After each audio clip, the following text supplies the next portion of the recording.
This is the ABQ Business Podcast with your host, Jason Rigby. Each week we'll interview visionary business leaders to inspire the creative power and spirit that's in every entrepreneur. Discussing strengths, weaknesses, strategies, systems, and the problems we can all solve together for a new future for local small business. Hi, and welcome to the Albuquerque Business Podcast. This is your host, Jason Rigby, and I am in the studio, but we don't have anyone in here because of the COVID-19, and that's something I want to talk about. And the guest that I have today is Nika Laurie. Hi, Nika. How are you? Hi, I'm good. How are you? Good, perfect. I hope are you and your family safe? We are, yeah. We have been quarantined for about 2.5 months now. So yeah, doing good though. Oh, that's I was talking to some people the other day and they were like, I went for a hike up in the mountains and I and my wife wanted to come and I told her no. And he was really adamant about it. So I can totally relate. Yeah, so this is a testament to everyone. But I brought you on today, and one of the things, I know you're an expert in personal development, coaching entrepreneurs and business owners. Yeah. And not only as far as on the personal development side, but also marketing. So we'll probably spend I want to go into what's happening, this new shared reality with COVID-19, kind of some personal development tools. You know, I saw that you had a blog post on your website about this too. But if you could kind of share with us your website and then go into a little bit about that, you know, like some of the things that entrepreneurs can do right now on the personal development side going through this process. Yeah, absolutely. So I'm a life and business strategist, and so I work with individuals, entrepreneurs, and small business owners, and I kind of really help them do a lot of personal development and a lot of strategic activities to help grow revenue and just expand their reach through their business. And a couple of the things that I've recently posted content-wise just to help some of my clients out and hopefully help your followers and listeners as well is the biggest thing is making sure that you maintain a healthy routine and really be mindful and aware of your daily activities. You know, it can be really, really easy to fall into that kind of lazy routine and binge watching Netflix and, hanging out and, eating and just hanging out. The problem with that long term is that you really lose a lot of momentum and you lose a lot of energy to put towards creating something special in your life or growing your business, whatever it is. And so it's really, really important to maintain those daily routines, getting up at a decent time, going to sleep at a decent time, eating healthy, staying active, trying to get in your steps or your 30 minutes of workout or whatever it is that your normal routine includes, really trying to keep that going throughout this whole quarantine. Yeah, no, I love that. I was talking to someone the other day and they were wearing a mask, had their hand sanitizer and everything. And then they were saying, man, I'm just eating McDonald's almost every day. And I'm like, that doesn't work. The mask and the hand sanitizer is the least of your worries if you're feeding your body internally.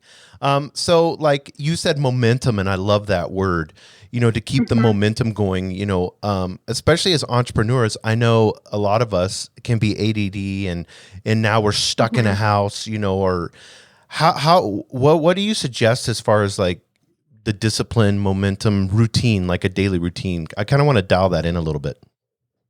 Yeah, one of my favorite quotes actually, and I wish I knew who said it originally, but I don't, but it's actually discipline equals freedom.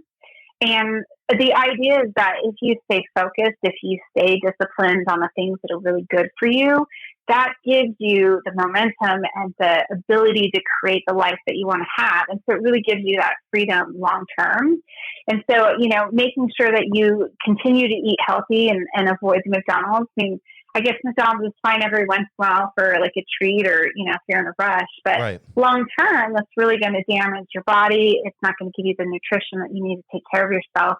And that really hurts a lot of different aspects of your life, not just your, physical health. It affects your mental well-being. It can affect your relationships. It can affect your ability to be active and productive and really get, content going or, really connect with the people that you want to connect with to grow your business. So, really being disciplined about those kind of things in your life is a huge, huge part of being motivated or staying motivated. Yeah, no, I agree 100%. And I follow Jocko Willink. He's the one, he wrote a book called Discipline Equals Freedom. So it's That may be it. Yeah. Yeah. yeah, he's a Navy SEAL guy. And yeah. so one of the things that I like what he said, and one of the things that's helped me with this personally, and I know you can be a testament to this, if I know I'm going to go through that drive-through, I may treat myself occasionally or whatever, but the intention that I have in going through the drive-through, because if I'm going to cheat on this and just say, F it, here I go, I'm just going to, I'm just going to do this, then what other areas in my life would I say that to? So it's bigger than just me running through a drive-through.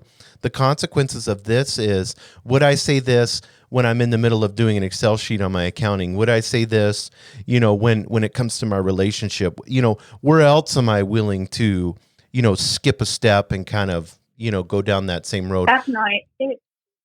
It really does have a ripple effect, and it can kind of mess with your psychological state, where your mindset really is. And if you're willing to give in one area, you're likely to give in another area.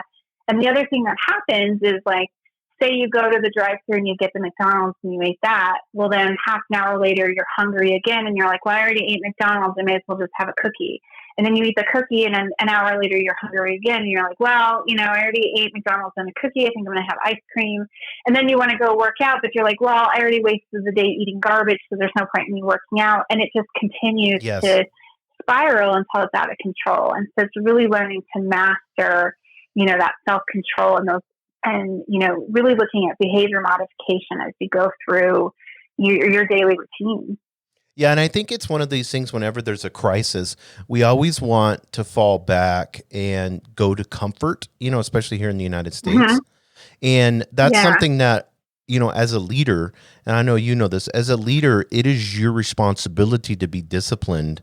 That's why you're a leader and not a follower. It's you have to set that example to those that are around you. What are you seeing, like, with your clients and stuff like that, as far as personal development? What are you seeing right now during this, COVID-19?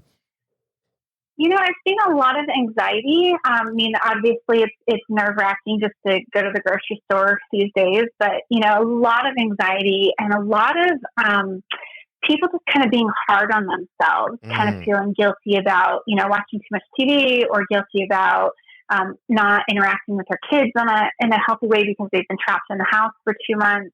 There's a lot of kind of negative energy that I've seen a lot of people kind of go through. And the thing I've really been trying to tell some of my clients and even some of my friends and family members is, you got to be a little bit easy on yourself. Like, yes, you need to keep managing your self-discipline and keep, your routine healthy and that kind of stuff, because that'll help. But you also have to kind of be easy on yourself and understand that these are, as everybody's saying, these are unprecedented times. This is something that none of us have ever had to deal with before. And we're learning as we go. And naturally, as humans, we're going to make mistakes. We're going to do things that we don't, feel good about. And sometimes that is okay. The trick is to not be super hard on yourself, and instead look at it as a learning opportunity or a reset opportunity, and then find a way to, be more positive or be more disciplined moving forward, and not let the negative energy kind of hold you back and then again spiral out of control. Yeah, that's amazing. I love that, what you said, as far as it's something new that you haven't faced. And so you have to look at it and say, this is new. How can I learn from it, instead of just go right into self-criticism? Exactly. Yeah. And I'm actually, the first couple of weeks, it was kind of hard for me. I really, I'm a mover and shaker, and I like being out and doing things, and I hate just kind of sitting around.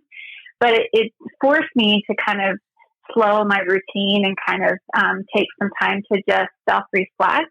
And so I've really started to look at this quarantine as an opportunity to think about, who I am and how I want to change the world and how I want to help people.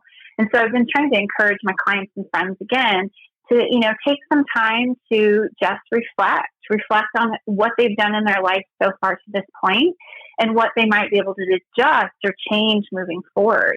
Maybe it's letting go of some of the fears they've had to, do something they've always wanted to do, or maybe it's to, accept themselves a little bit more and get more comfortable in their own skin and understand that, you don't have to worry about people's judgment because we're all struggling kind of thing. So use this time as an opportunity to really reflect on your life and then potentially make changes as you move forward and as we get, a little bit more freedom again after this kind of hopefully subsides a bit. Yeah, no, I agree. One of the things that has helped me out, and especially being an entrepreneur and cooped up, has been the whole idea of I actually, this is funny. I watched this thing on Netflix where they were talking about people in prison that go insane, and the people that flourish, in prison. And one of the things that they noticed in this study is that people that made an ultra routine where they got really organized every day, because they're stuck there for 5, 10, 15, 20 years, whatever. So I looked at that and I was like, let me see if I can put myself on a pretty strict routine and see how that goes. So for me, getting up in the morning at a certain time, making sure I set my alarm, not staying up super late at night, and then having coffee, I have a high performance planner. I get out, going through my planner and knowing what I found, what you said, and this is what I love. What I was finding was, even when I was going in my planner and trying to reflect for the day, what I need to get done and where I was at, I was feeling that rush. Like I need to hurry up and do this. And then I'm like, no, I have all day, but that's something that really became cognitive of, is understanding that I need to be present in what I'm doing, not be always, what's the next task, Right. Yeah. And that is one of the things I've struggled with my whole life too, is, I'm always looking ahead, always looking at the future. What's the next step kind of thing. And that's really a big part of what this quarantine has done for me, is to really let me just kind of mellow out for a moment and really be present in the moment and really reflect on both, where I've come from and where I want to go in the future. And it's helped get organized and get a little bit more focused and clear on, what the direction is. And so I think we really need to look at this as a positive opportunity. We've been given the gift of time, which we always complain about not having enough time in the day to do things, and now we have endless time to get healthy and, take care of ourselves and figure out what we want to do with our lives and get working. So, yeah. No, I love that. Yeah. And kind of one of the big things that I've been noticing when I talk to entrepreneurs, and I've been having them DM me, is like I just had one earlier. I posted a quote on my story, and then I had somebody DM me and say, I wish I could get my brain to figure this out. I want to be this way, but for some reason I just feel stuck. What like, what type of advice would you give to somebody that, they just aren't accepting, maybe because of anxiety or fear or whatever, but they're just not accepting the new reality of where it's at, or they're fighting it, or they're just, I see that a lot. People are saying that they're stuck, Yeah. That's like the first thing I would say to that person is, you're not alone. Pretty much everybody at one point or another feels that way.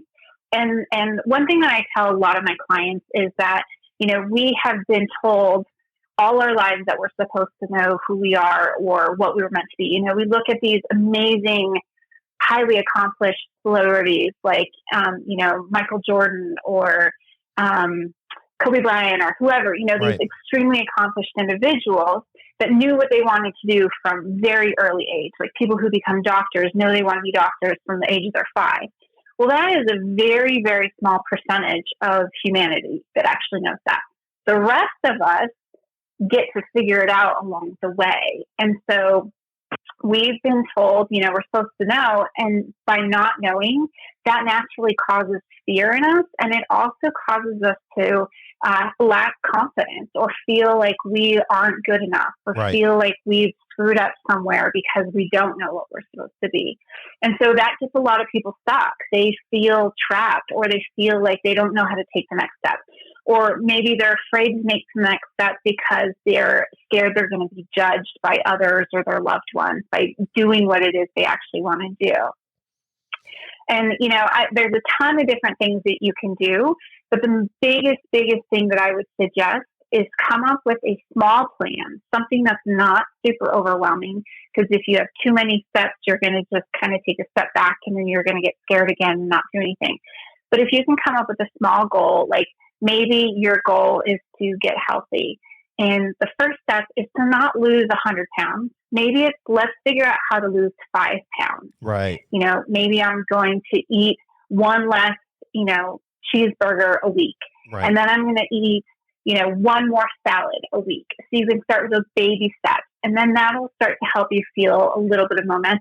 And then you can do the next thing, which is slightly larger. Maybe your goal is to lose 20 pounds after that. And you can look at changing your behavior. So you start looking at what you buy day to day from the grocery store, or you look at how you cook your meals. Are you using, lots of butter, lots of kind of fatty foods, or are you looking at more, clean eating, healthy greens, that kind of thing? And so you can start to make small behavior changes. The biggest thing to understand is that we are creatures of habit, though. And so, people look at wanting to make a big change, and they get scared of making that big change because their bodies aren't used to making those things, because they're used to the habits and routines that we normally have.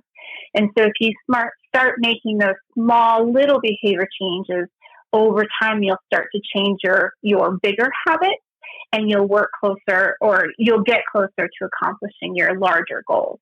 So that kind of makes sense on how to change, right, or how to get out of being stuck. It's to start small. That's the biggest tip. Yeah, and I think it's so right. I had somebody the other day, they said they downloaded the 5K app, where they want to run 5K.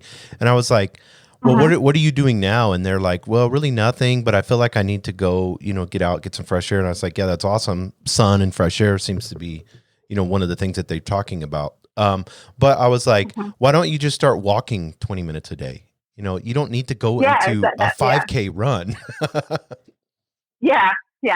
I mean, if you're not doing anything, you probably couldn't do a 5K run just off, from starting from scratch. So yeah, I mean, I would give the exact same suggestion is, okay, start with, go for a 20-minute walk for 5 days, and then bump it up where you go for, you walk 20 minutes and then you jog or run for 20 minutes for a week. And then the next week you add on more and more. And then you get to the point where you can run a 1K comfortably, and then you do a 3K, and then you do the 5K. Right. And it's really, you gotta gradually do it. And what happens is people look at the 5K, they go out once or twice and don't accomplish it, and then they get discouraged.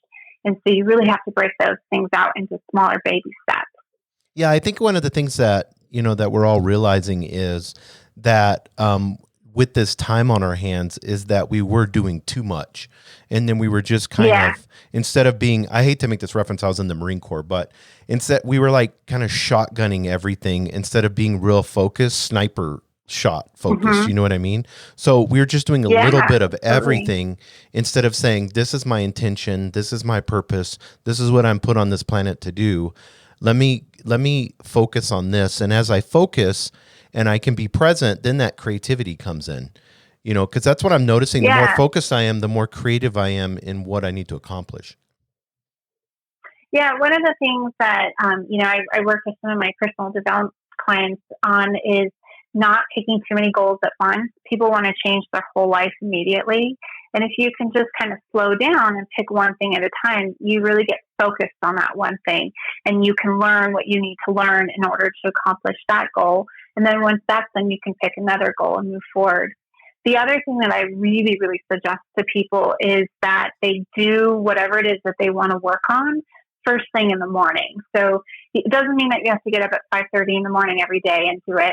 But say it's work related, say it's with growing your business or starting a business. Take the first, from 9 a.m. to noon, and all you do is focus on your specific tasks. You don't have morning meetings. You don't engage with other people. You don't open up social media. You focus on the 2 or 3 tasks that you want to accomplish for that day, first thing in the morning. And then after lunch, or, if you are getting up at 5:30 in the morning after, breakfast or whatever, then you can start focusing on other parts of your life or other activities or meetings and things like that. But really taking that time first thing in the morning to focus on the tasks that you want to accomplish, because it really helps remove the distraction, and it helps you keep that momentum going. It helps you stay motivated and just kind of clear and focused.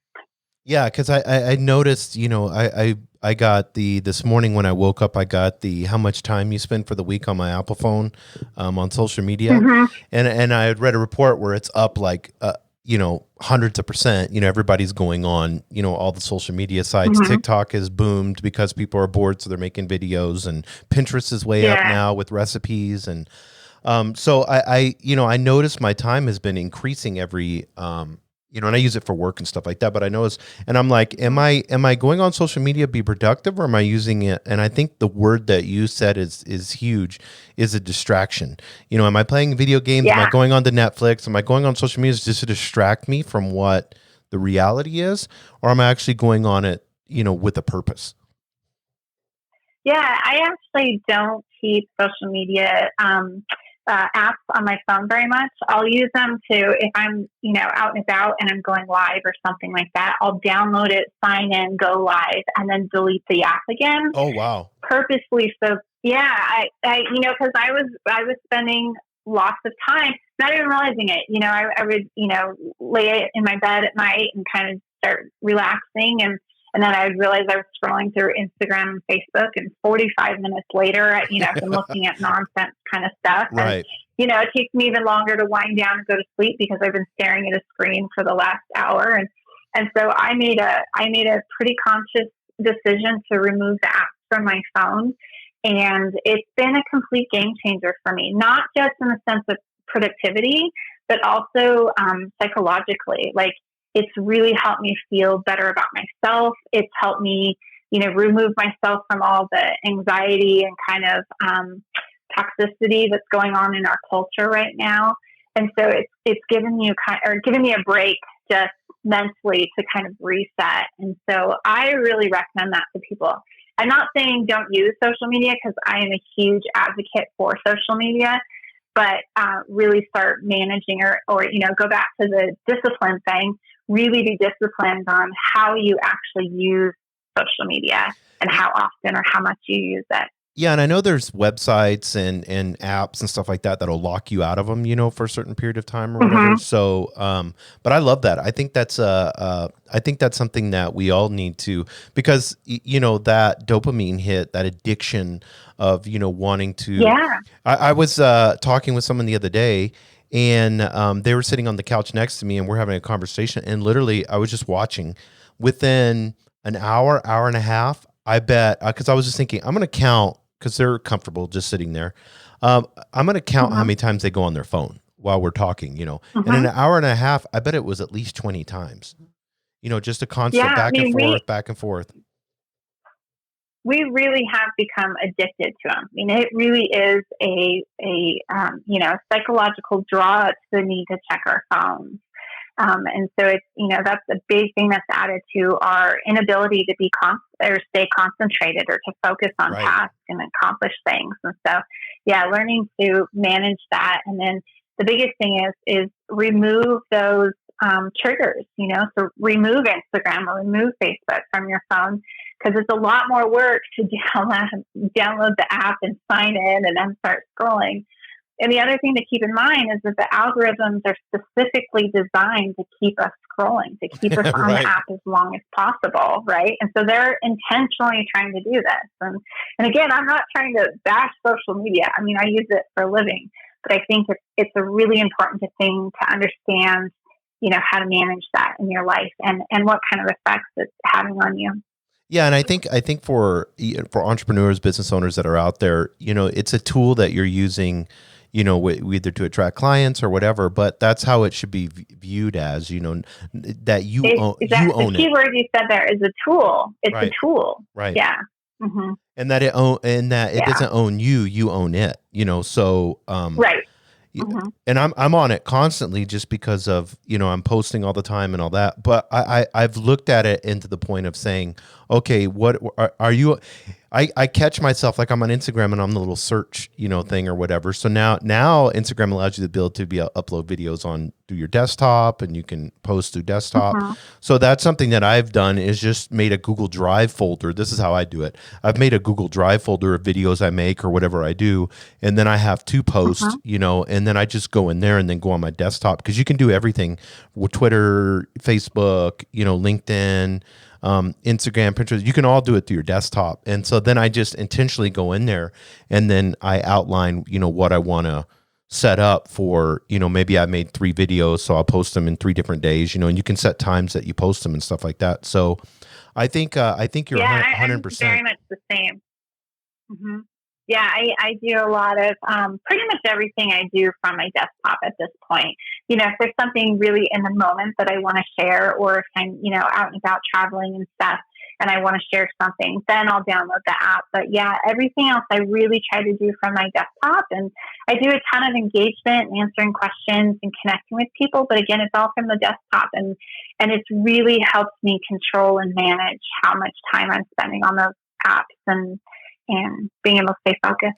Yeah, and I encourage people, because we're going to be working. I know even I talked to a business owner the other day, and he had, I think, 42 or 43 employees, and he's like, I'm going to have them work at home more. I like the flexibility. We seem like we're being productive, as long as we have our Zoom meetings and we kind of outline our schedule. So, if this becomes a new norm, we've got November, which they said that we're going to have another spike. We may have another shutdown during the flu season, So I encourage people, even if you don't have a lot of money, you can go on Facebook Marketplace or whatever. Or you can go, on Amazon and buy a $30, $40 desk that you put together. But if you could take a spot in your house, apartment, whatever you have, and make it a desk with a desktop, and you can buy used desktops on Amazon or eBay, for $200 that come with the monitor. Because what happens is a lot of times is with our phones or our laptops, we're sitting there binge watching Netflix with our laptop and our phone next to us. Instead of, you can have more intention and more purpose if you're on a desktop. I feel like I get way more done on a desktop than I do whether I'm just using my phone or a laptop. Yeah, I've noticed that too. Even just, I have a large desktop that I use, and even the difference between that and my laptop, I notice I'm much more focused on the desktop. I'm able to close my office door. I block out distractions, and I really kind of look at what I'm trying to accomplish. I've noticed with my laptop, I tend to, sit in bed, or I sit out on the back patio, and I can hear the traffic of the cars, the birds, or, my dog walks by, and, it's everything is a distraction in that sense. And so, yeah, I think it's much easier for people to focus just using the desktop. Yeah, and if they have a room or something like that, one of the things I learned from someone is, so I made a whole room, my office. Like you said, I have a door, it has a bathroom, and then, so that makes it nice. So I can shut my door, I can be in there for, 4 hours or whatever.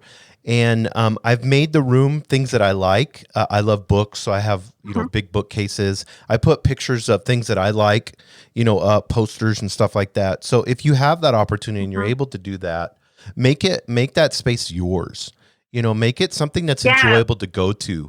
Keep it clean. Because that's something like I'll vacuum and Windex my screen and vacuum the floor, and then I'll go in there and work for 4 hours, with a cup of coffee or something, or tea, and I have it's the same pleasurable. thing.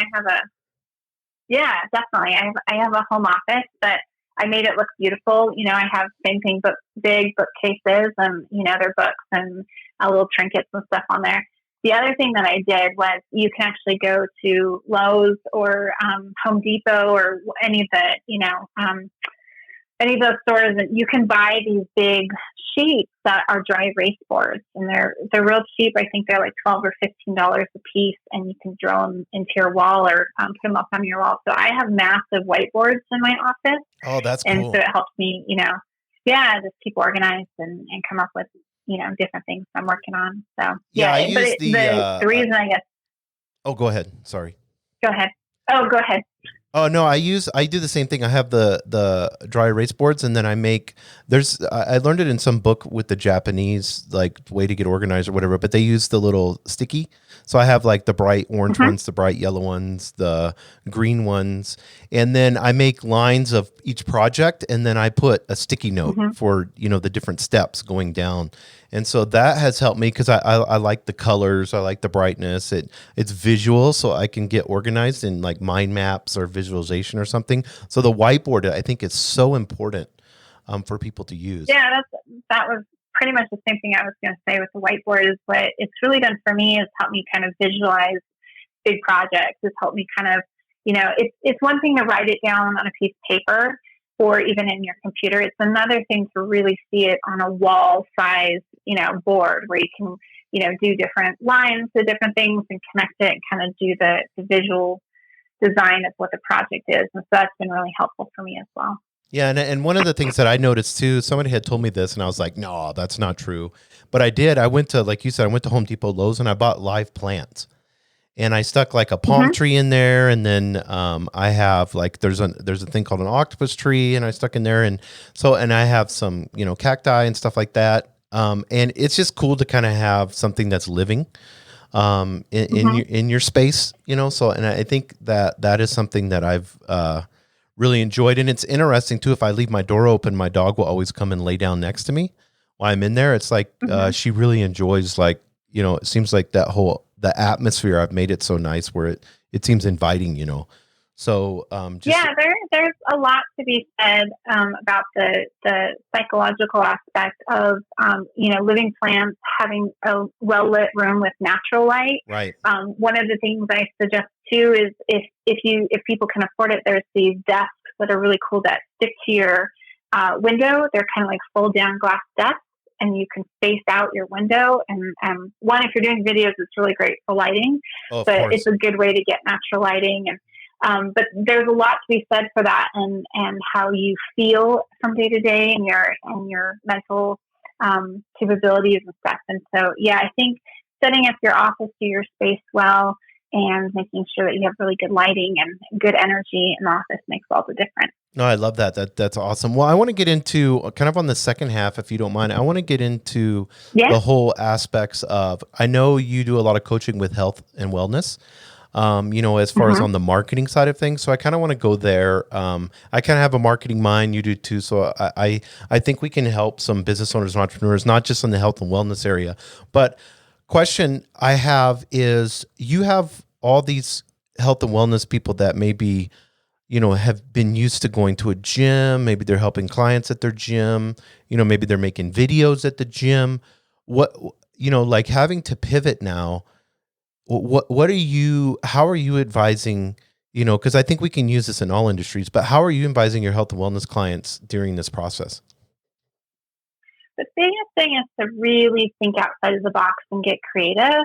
And then the other side of that is to really look at this as a positive opportunity. I know it doesn't really feel that way to a lot of people, and this has been really, really difficult. And I'm not trying to minimize that at all. But it's an opportunity for us to grow our skills in a different way, in the sense of marketing and growing our business. So, looking at, you mentioned making videos and things like that. There have never been more people online right now looking at social media and content than ever before in the history of human beings. Exactly. And so it is a huge opportunity to grow your business online, to work on your reputation online, so look at getting, more testimonials about your business and things like that, but to connect with your clients on more of a personal level.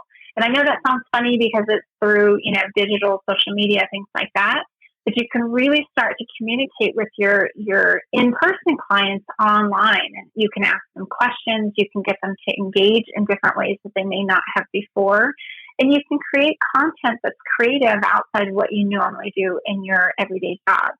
So, you've seen a lot of the gyms doing it recently where, people can't go into the gyms anymore. So a lot of the gyms are doing online training where they do, AM classes and evening classes and, HIIT workouts and different things like that, where they're creating these videos and sharing them. That's a really, really great way to do it. Another example is you look at some of the photographers that have started doing porch photos, or I think they call them portraits, which is kind of hard to say. Right. But, getting creative on how you're connecting with your clients, connect with them on a different level. And you're able to build a more personal relationship with them, which I hope in the long run turns over to more business, because the better relationships you have with your clients, the better word of mouth you have. And that is the biggest selling or marketing opportunity you have is good word of mouth between your customers and other people. Yeah. And I saw somebody that, I think they're out of Austin, Texas or somebody, but they were doing live, like morning and evening, workouts.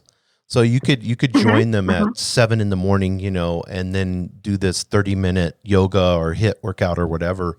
And I thought that was really interesting. And then the amount of views that they were getting on YouTube was incredible. Yeah, and it's exposing people to their business that never would have seen it otherwise. A lot of the small gyms and stuff, people only know them either because they had a friend that went there or they see it driving by. This gives you an opportunity to connect with people all over your city or even all over the country that wouldn't have normally engaged with you. And so it really is an opportunity to kind of grow your reach that people really haven't had before. Yeah, I don't know. And we've all seen, I don't know, 10,000 million times every video that's out there that shows somebody, with their shirt, a guy with the shirt off or a girl doing, flutter kicks or something in yoga pants in a gym. That video is so, Mm-hmm. it's been out there. It's so outdated and so old school. I saw a guy the other day, he was out, he was here in Albuquerque and he was, jumping up and down on a big rock, that was probably like 3-4 feet, and then filming outside in nature. And it was just, I remember it. I'm talking about it right now, so I think, like you said, being creative, I think is the key right now in all of this. Yeah. The other thing I'll add to that too is I think, I've seen a lot of people do like the Zoom meetings and where they're doing, fitness classes on Zoom. And the thing that's really cool about that is that you see real life, everyday people that might Yes. not be as fit as the image that you see for, people in yoga pants in the gym, rats and those kind of things. But it makes you feel like, oh, I am okay with how I look. I'm just like everybody else. I Right. don't have to be perfect to work out and go to the gym. And so it's really changed that, everybody is good enough. Everybody can start somewhere and everybody can get healthy. Yeah, and I had talked to somebody about this a while back. I was like, are you actually there to help people, or do you just want to get a whole bunch of likes for you? You know what I mean? Right. Mm-hmm. And I think Yeah. that's I think. Go ahead. Oh, well, what I was going to say, one of the biggest suggestions is to really look at not just how you're going to make money, but how are you going to serve people? What do Mhm. people need right now? Right. People need a little bit of normalcy. People need to feel connected with other human beings. People need an outlet. People need activities and things to get them up and moving. And so figuring out ways to be creative and connect and, provide some sense of normalcy and, serve others is a huge thing to keep in mind right now.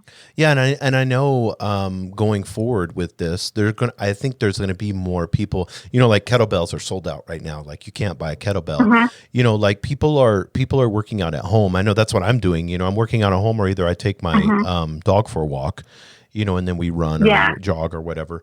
But it's interesting to me to see the whole aspect of this home. This people are going to be probably going to be staying, I would guess, like concerts aren't supposed to happen until 2021, large gatherings and stuff. Mm-hmm. So there's an opportunity now to do something normally that wouldn't happen. The gym model may not be there for a while. You know what I mean? So Right. Yeah. being creative, and how do I keep discipline? How do I work out at home? How do I do this? How can you coach me from a distance? These are things now are like with your clients and stuff like that, are like their websites and stuff like that. What are you seeing? Are you having them shift to do a different model, or what are you doing with that? Yeah, so some of the things I've been teaching some of my clients is looking at pay-per-click advertising, digital advertising through the social media platforms. So obviously like Facebook and Instagram, looking at some YouTube options and kind of how to connect. Really trying to teach them to understand how to get clear on their target market Right. and how to narrow down specifically to those individuals and what kind of content they're looking for. So when I talk about getting to know your clients, you kind of knew your clients coming into your stores already. You kind of had a feel for what they like. But this gives you an opportunity to really just straight up ask them, what kind of content do you need? What do That's so you good. need that I can provide right now? Right. And then they will tell you, and then your job is to create that content or that service and provide it. And so, people are still spending money. I know there's a lot of people that are struggling, but there's a lot of people that are still doing okay Yes, too. And right. so, it is still okay to, figure out how to sell products to people and figure out how to connect with people and provide the products that they're really looking for. The other thing that I would say is to look at some of your, competitors or people that have been doing this online for a long time and kind of get a feel for how they do it. Now, I would never say just like copy content or copy what they're doing. You always want to have your own feel and your own personality and your own vibe in whatever you're doing. But look at how they're doing. Look at some of the strategies that they've done that have worked, and kind of use that to help you kind of hone in how you're going to put your ads together, put your content out there, how you're going to connect with people. No, I love that. I think that's awesome. I think one of the things that is missing in what you said is, I love the word serving. And then if you're asking them what they need and you're getting responses, if you get 5 or 6 responses, now you can take those responses, put them out on your whiteboard and say creatively, how can I do this to answer these questions? How can I answer them in multiple kinds of ways? What videos can I create? You can literally get a month worth of content just by asking that question. I love that you had mentioned that. Oh, absolutely. Yeah, and the other thing to keep in mind is that, if you reach out to 100 people, if you hear back from 5 or 6 of them, that's actually a pretty good percentage. Right. And then the odds are that if 5 people are asking you questions, multiply that by 100, and that's how many people have this exact same question. They were just afraid to ask. Right. And so, don't feel discouraged if only a few people are getting back to you, because those few people represent hundreds of other people with the same question. No, I love that. And I know right now, I've been encouraging my clients, that can afford it, to make sure that they're doing, advertising online, digital marketing advertising, whether it's like you said, pay-per-click or whatever, because the auctions, and I've been sharing this with people, is a lot of large companies have cut their budgets way down online. So maybe somebody, maybe somebody that you couldn't compete with, let's say a chain gym line, that would sit there and spend thousands of dollars a month. If somebody typed in, best workout Albuquerque, I'm just throwing that out there, but you would never be able to get to that, coveted top position for your ads, where now you're seeing, I'm seeing clients where it'd be $7-8 a click. Now it's $1.30, so right.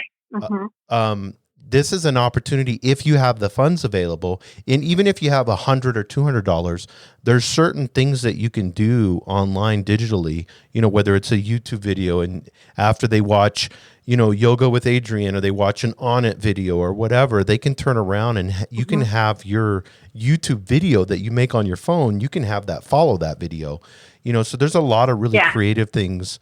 What are you seeing like on the ad side of things? In what sense? Like how responsive it is? Or, I mean, are you seeing like, from it? Is your clients like cutting their ad budgets down? Are they, are you encouraging them to increase if they have the funds? How is that working? Yeah. So what I actually really recommend for most of my clients is that they really look at how they're going to strategize their sales system. So if they say they invest $200 in Facebook ads, right. It doesn't have to be a massive budget. You can do as little as $1 or $2 a day. Yes. And so, they can figure out how they want to bundle that, or how they want to spend that or utilize that.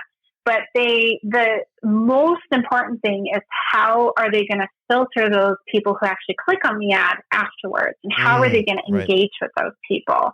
And so, the first thing is obviously figuring out exactly who your target market is and really utilizing the algorithm to connect with that target market. But the backside of that is, how are you going to funnel them into, a program that you have, or a service that you offer, or a product that you're selling, and making sure that your copy, your sales copy after that, really connects with the target market.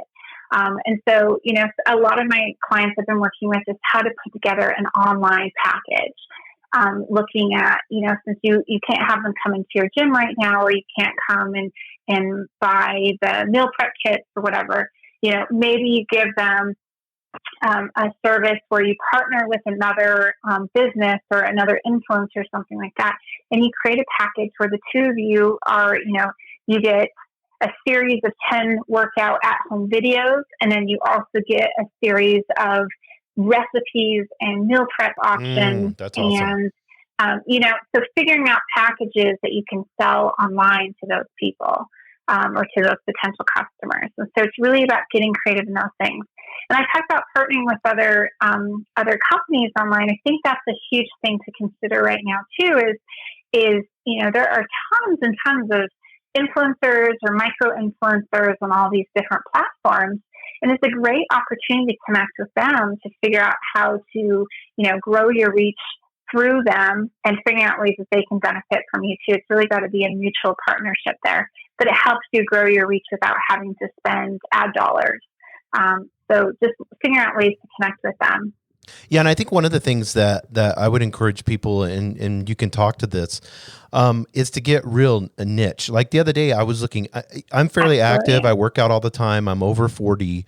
It is hard if you type in like workouts for men over 40 or whatever. There's not a lot on there, but there's a high percentage of men in their 40s that I'm in the best shape I've ever been in my life. I was in the Marine Corps. And I'm probably at that level, but there's not a lot, I can type in kettlebell exercises or something like that from YouTube and I'll see that. But to actually have a website that specializes in men over 40 that are in shape, that want to maintain that, not get injured, there's a lot of different aspects to that. People always want to go so generic, but there's housewives that have young, how do you work out when you have 2 young kids, or, what can I do when I walk my dog? How can I get my dog to get the right exercise? So, there's 2 things that I'll say about niching down that I think is really important that I think people miss, because I see a lot of people struggle with niching down, especially when I work with my entrepreneur clients. They're like, I don't want to cut people off, or I don't want to exclude people. They get nervous about doing that. And so they try to, provide services for everyone. And that causes a couple issues. The first is that you as the entrepreneur are going to get really overwhelmed really quickly and probably discouraged trying to make everybody happy all the time. You just can't do it. Yes, exactly. The other thing to keep in mind is that when you do niche down to, say, 40-year-old men trying to stay healthy, or housewives or something like that, is that you start to learn the exact kind of content and the exact type of copy that they need to have, or they want to have, or they want to see. And they're going to engage with you far more because it's going to feel like you're speaking directly to them. That's so good. Your product is not specifically for them.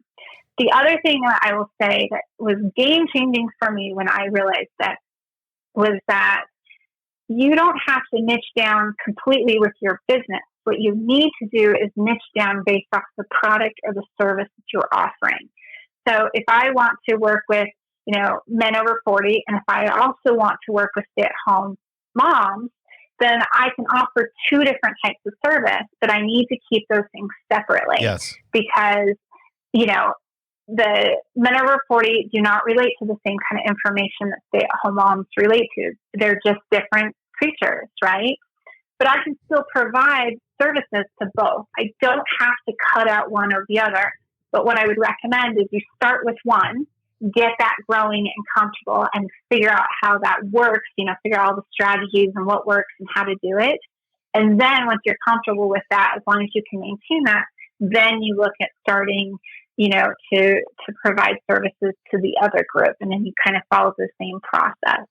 So it kind of helps with people who freak out about the idea of cutting other groups out or, niching down. It's like, you don't have to niche down forever, but niche down when you start, because that'll help you grow faster. Well, I also think people have a scarcity mentality when they don't realize there's probably 100,000 men out there in the United States that are over 40. And if I get 1,000 of them to pay me $50, how much is that, Yeah, I mean, there's probably 100,000 men in the state of New Mexico over 40. I mean, that's, people, when you really start to grasp how many people there are on the planet, you really start to understand that niching down, you can still make tons of money. You can still connect with a ton of people. You can still provide resources, but you start to build, your army. You start to build your following, and that's what really helps you grow faster. Yeah, and also you can easily become more of an expert in that. Mm-hmm.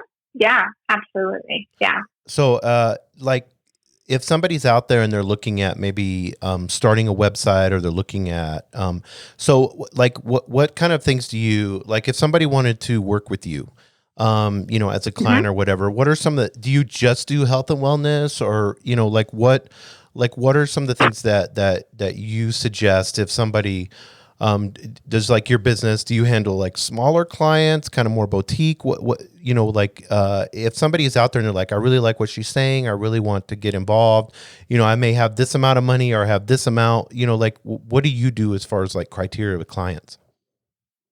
Yeah, so I like to call them entrepreneurs. So people who want to start a business but don't even know where to start. So I work with a lot of people who are entrepreneurs, and we put them through kind of entrepreneurial boot camp. We work with, I help them get through the whole mindset first and really getting clear on what they are trying to do or who they want to reach. And then we look at all the different business aspects and how to do marketing and how to create copy and content that's going to speak to their target market. And so I start with people who are entrepreneurs, and I work all the way up to probably decent, medium-sized businesses. I don't tend to work with, the Forbes 500 or anything like that. I would say 500 employees and smaller tend to be more mom and pops. And I do that intentionally because that's my expertise. I've never ran a Fortune 500, and so I don't want to go give advice on how to run it if I don't have that experience. Exactly, yeah, 100%. But I have helped run businesses. I've worked with nonprofits for years, raising revenue and fundraising and things like that. And so I very much understand how to do that, and I understand how to market. I've been doing it for about 20 years now. And so, that's where my expertise is. And so I really try to work with clients that are in that kind of early stage to, establish, but looking to either grow or looking to kind of tweak and tighten up their strategies and get really clear in that sense. Well, that's so. If somebody wanted to get a hold of you, how would they do that? Like if they let's say somebody's like you said, a entrepreneur or whatever, and they're looking at wanting to go in a direction. What's the best way for them to get a hold of you? So I'm on all the platforms. They can reach me. It's the same handle on all of them. It's Nika Laurie. So NikaLawrie. My website is also nikalaurie.com. You can email me at Nika@Nika.Laurie. So it's pretty straightforward. Just look at Nika Laurie. And I'm pretty much the only Nika Laurie, so I'm not hard to find. But so anyway, they want to get in contact in that sense. And I'm always looking for new opportunities to connect with people. So even if they're not looking to hire me, I still want to connect with people and partner with people and just make new friends, make new relationships.